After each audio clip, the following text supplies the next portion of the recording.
कि मैंने माननीय मुख्यमंत्री जी से समय भी मांगा है और खैर विधानसभा में तो उठाने के लिए नियमों के तहत कैसे करना है उसका मैंने प्रोसेस किया है। मगर मैंने एक पत्र लिखा है, पत्र में सारी विस्तृत जानकारी मैंने लिखी है और कुल मिलाकर बात ये है कि प्रयास ये होने चाहिए कि हर व्यक्ति को, हर वर्ग को शिक्षा के लिए समुचित जो है वो संसाधन उपलब्ध हो।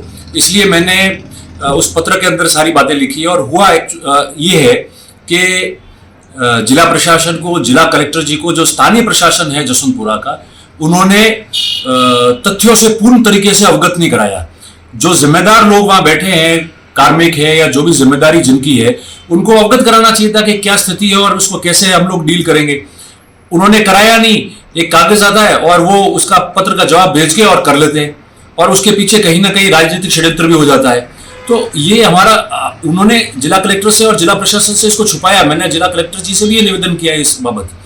तो आज जो मैंने पत्र लिखा उसमें 3 मांगे मोटे तौर पे की है। पहली तो जो हमारे अनुसूचित जनजाति के भाई है जिनके लिए एकलव्य विद्यालय जो है स्वीकृत हुआ है, आवासीय विद्यालय, उसके लिए पहली तो 8 हेक्टर की जगह 5 हेक्टर जमीन की है। तो मैंने ये कहा कि 8 हेक्टर पूरी दो ताकि उन बच्चों के खेलने के लिए, बैठने के लिए, घूमने के लिए, सारों के लिए काम आ जाए। और जो पहले जिला शिक्षा के नाम पे जमीन दर्ज थी, जिसमें जसवंतपुरा की उच्च माध्यमिक स्कूल भविष्य में बड़ी बनाने के लिए, बालिका स्कूल बनाने के लिए, कॉलेज बनाने के लिए, खेल मैदान बनाने के लिए, इन समुचित व्यवस्थाओं के लिए जो जमीन आरक्षित की थी, अगर वहां जगह दे दिए तो 5 या 8 हेक्टर जमीन स्कूल को और भी कहीं दे दो। बहुत सारी जगह है, जगह पड़ी हुई है, वहां दे दो। और यहाँ नहीं है तो उनको कहीं और दे दो। मसला कुछ है ही नहीं, अपने आप सॉल्व हो जाएगा। दूसरा, अगर जिस व्यक्ति का कोई लेना देना नहीं है किसी भी कार्रवाई में और आप उसको एग्जाम के एक दिन पहले उठा के एपीओ कर दो, जिसकी वजह से हमारा पूरा बाजार बंद हो। बाजार में व्यापारी सभी जाति, धर्म और सभी पार्टियों के रहते हैं। 100% उन्होंने बंद कर दिया। छात्र छात्राएं धरने पे बैठ गए। तो जब ये स्थिति उत्पन्न हुई है तो ये करने की आवश्यकता नहीं थी। और अगर हुआ है तो जो प्रोसेस हुआ है जिसमें जिला कलेक्टर और जिला प्रशासन से तथ्यों को छुपाया है और जब यहां से कार्रवाई करने के लिए कागज भेजे तो उन लोगों ने भी इन तथ्यों से अवगत क्यों नहीं कराया? तो उनके खिलाफ भी कार्रवाई होनी चाहिए।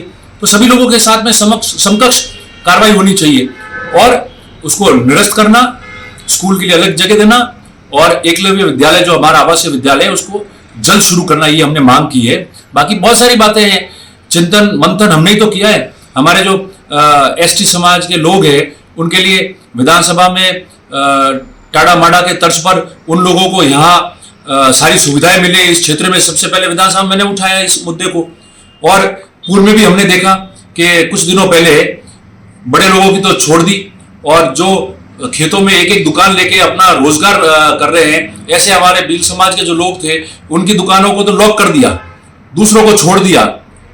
और सुंदा माता जी के वहां तो अगर वो धरना नहीं होता तो वो लोग वापस जो है वहां बैठ ही नहीं पाते। ऐसे कई जो है उन लोगों को तकलीफ झेलनी पड़ी और समय समय में हम लोग मजबूती से उनके साथ में खड़े रहे।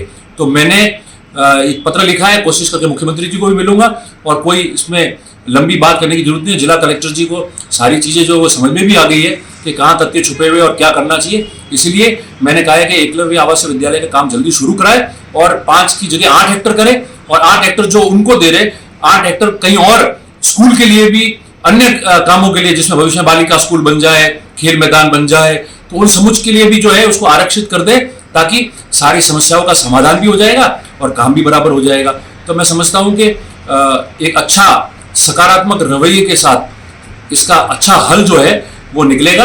और सभी छात्र छात्राओं का मैं आभार व्यक्त करता हूं कि उन्होंने रात को मेरे हाथ जोड़ के जो मैंने निवेदन किया था, गांव वालों ने अपनी दुकानें खोल ली, बच्चों ने हड़ताल समाप्त की, धरना समाप्त किया। आज परीक्षा के लिए भी वो लोग बैठ गए हैं। हम सब आपके साथ में सदैव की तरह तैयार खड़े हैं और पूरे प्रयास करके समुचित हल, अच्छा हल निकालेंगे और हमारे क्षेत्र में आराम से सुख शांति रहे, सब भाईचारा रहे।